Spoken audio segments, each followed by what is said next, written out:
I have a couple things. Go for it. Love it. This is going to I think the community will have fun with this. So there's two things that I am considering, and I'm not going to go into too much depth right now because I need to do a lot more research myself. But I was having some conversations with some devs earlier, and there's some interest. Actually, three things. There's three things actually. And Kenya's going to love the third one actually. Um, the first one is concentrated liquidity. Historically, I've always been against concentrated liquidity.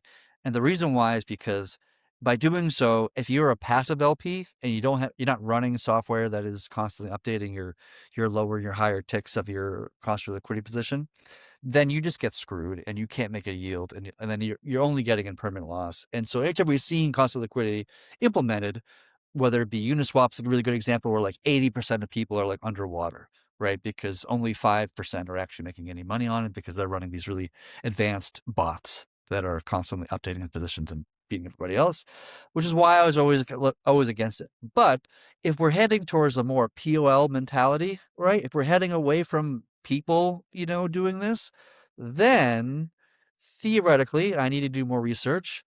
We can use the Oracle system that the app layer implemented, where all the validators are going to Binance and Kraken, and I think it's like 18 different exchanges or something like this. I don't know what the exact number is, but grabbing the Bitcoin price and Ethereum price from a whole myriad of places and then pushing that on chain and getting consensus.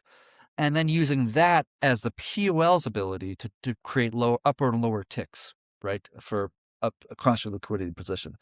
Now you can get to a place, theoretically, I believe, and again, I need to do more research, where we're even getting more utility out of whatever liquidity we have, because Kenton was just saying we get 100,000 is enough. We're getting a lot of distance with not much liquidity, right? In a matter of speaking.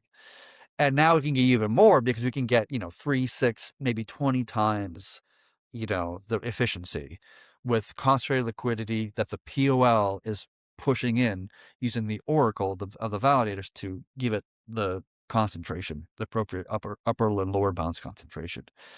That's one thing I want to consider, and I'm going It's a to great idea. start doing some research. Because the POL has lots of liquidity, and if it were to take that position and do that, it would theoretically make things a lot more efficient. That's a That great idea. that's the first. Right. Yeah. That's Would number it would one. it Okay. is the would the wrench or would it depend on arbs then, how quickly the arbs can arb the pool? If they can't arb the pool well enough, then it blows up. As long as the arbs are on it and they can arb it, basically the tighter the window we could have, the more efficient the arbs are. Right? I am not sure if arbs matter in this context, to be honest with you, Okay. because if the pool price is over here and the lower and upper ticks are over here, the POL is basically not providing liquidity in the pool in this particular moment. I think Okay. mathematically, like it's outside. If it's not, but usually you almost always have a lower and upper tick that it includes whatever the actual pool price is in the middle. The question is how far is it, 1 bip or 2 bips above and below the price do you want to serve? I Okay, think. yeah, I feel bad. I'm outing myself and understanding custody liquidity. I thought if the price falls out of your window, you're wiped out. You lose your whole position. Um, I could That be totally wrong, guys. you could be I right. don't play with pools much, so I could be totally wrong. I don't think that's how it works, but I could be Okay, totally mistaken. Like I said, like I'm right, still researching this myself, wrap my head around. This yeah. is early stages, kind of just playing with some ideas that might be really helpful. Um, so that's the first one. It's constant liquidity. The second one, there's some conversations about enabling or adding the ability of doing flash loans on THORChain. And a flash loan, if you don't know what that is that like you get a loan a bunch of capital, like more than you put in. Like you put in $10,000 and you get a $30,000 loan or something like this. And as long as you settle it in the same block, meaning that you take the loan, you do something with it, and then you repay the loan, within the same block, everything is fine. But if you can't do that in the same block, then it doesn't really work. And so the idea is to use to do a flash loan for specifically ARBs to give them more capital to be able to ARB the pools more effectively. Lots of it needs to be worked out. It's a very multifaceted, very complicated thing that requires some deep thought, but it is an interesting idea that I wanted to spend more time kind of like researching and diving into the depths more of it. But theoretically, it might be possible to do flash loans for ARBs to give them 2-3x more capital to more effectively ARB the pools. It's an interesting idea because this is something like the big centralized exchanges do. They actually provide capital to their market makers, right? To help them arb the uh, prices. So that's what THORChain would be doing in theory. How would you make it so that only arbs could do it? Like if this THORChain is Well, permissionless, and probably anybody everybody anybody should do it. could do it, but it would Yeah. be targeted for ARBs. Like it'd be Okay. I don't know why you would do it on, like, it makes sense. Flash loans make sense on Ethereum land because you can get a flash loan, do a trade, do a thing on this smart contract, and then go to this smart contract and do this other thing, and then come back to the original flash loan and pay off your flash loan, right? Like, because you can daisy chain a bunch of different smart contracts and do very complicated things, and you just need a lot of capital to execute on something, but it's a perfectly valid procedure or a process, whatever, or steps that you're taking. And then it kind of works. On THORChain land, flash loans don't really make that much sense because you can't just take a loan and then like go do something else with it. Maybe with the app layer, that's kind of changing. But I never thought I've always disliked flash loans historically, because it's like now even capital doesn't require capital anymore. Like it was just kind of like a brain like numbing concept. Like in order to attack, like if you needed $200 million to attack a smart contract, to do a thing, flash loans make it so you don't need $200 million. You could do it with 10 or whatever the hell the number might be, and you could attack a smart contract and price manipulate and blah blah blah theoretically. So, um, it's kind of a crazy notion that but it's been used for years, and there are obviously very legitimate use cases for it. And so I just want to explore the idea of doing it for THORChain, and the only use case that I can think of that makes logical sense to me is arbing, right? But maybe I'm mistaken with that. We'll see. We'll see. It's again this is all just floating interesting ideas for fun conversation.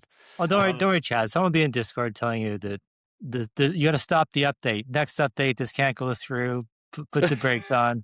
This can't happen. Well, Uh, I mean, these things that I'm talking about aren't very risky in my opinion, or at least we haven't done enough research to even know yeah, how yeah, risky they are or not, to be honest with you. So, and again, like I'm just gonna like I don't want to do risky things with the protocol. Like, right, we've already kind of like learned our lessons as a community about we already want to sit on the risk profile kind of bell curve, if you want to call it that.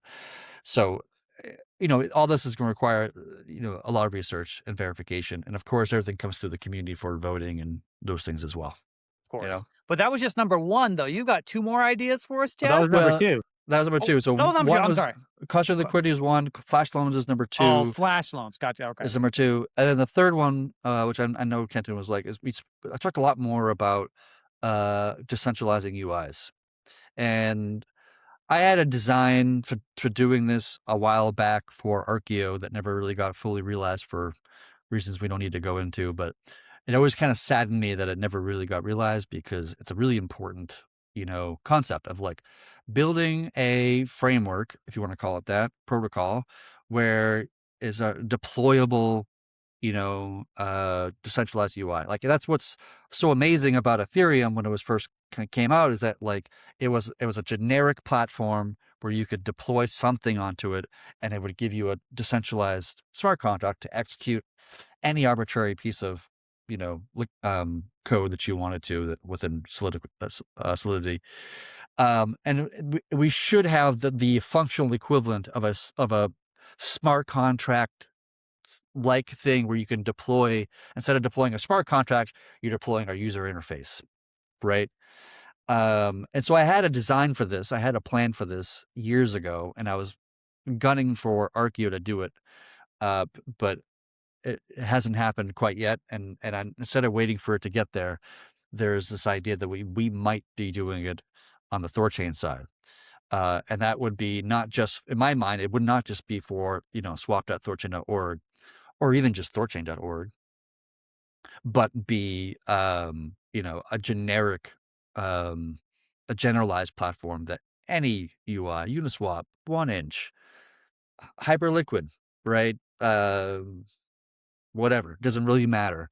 And that we can build that so that there's this, that fully decentralizes every aspect and component of us any particular stack for any DeFi application.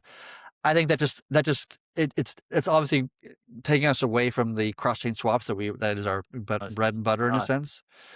But it would provide a lot more usage out of our validators and out of our network, and even the room token, I suppose, add a new demand center for it. This doesn't take away at all. I think this ties in beautifully, perfectly, because we have to be permissionless, uncensorable, and the fact that we could actually offer that to others, I mean, that's fantastic marketing. We how does that maybe that lands us new integrations, that lands us notoriety. Like you said, okay, Uniswap uses it. Fine, they don't integrate THORChain on their front end, but they're using THORChain's infrastructure to decentralize their front end. We're still getting publicity, Mhm. right? Mhm. And that actually this is huge because it's like the nose getting off AWS. We there's all these choke points in the stack, right? Where's all these points of centralization? And right now with THORChain and all of DeFi really is the interface. Mhm. That's a choke point. And like if they, want to come after, Big Brother, but totalitarian wants to do anything, that's a choke point where they can go. So no, I think this is huge. I think this is incredible. Um, just as important for our cross-chain swaps. People have to be able to access them. If they can't access it, then right, what's the point?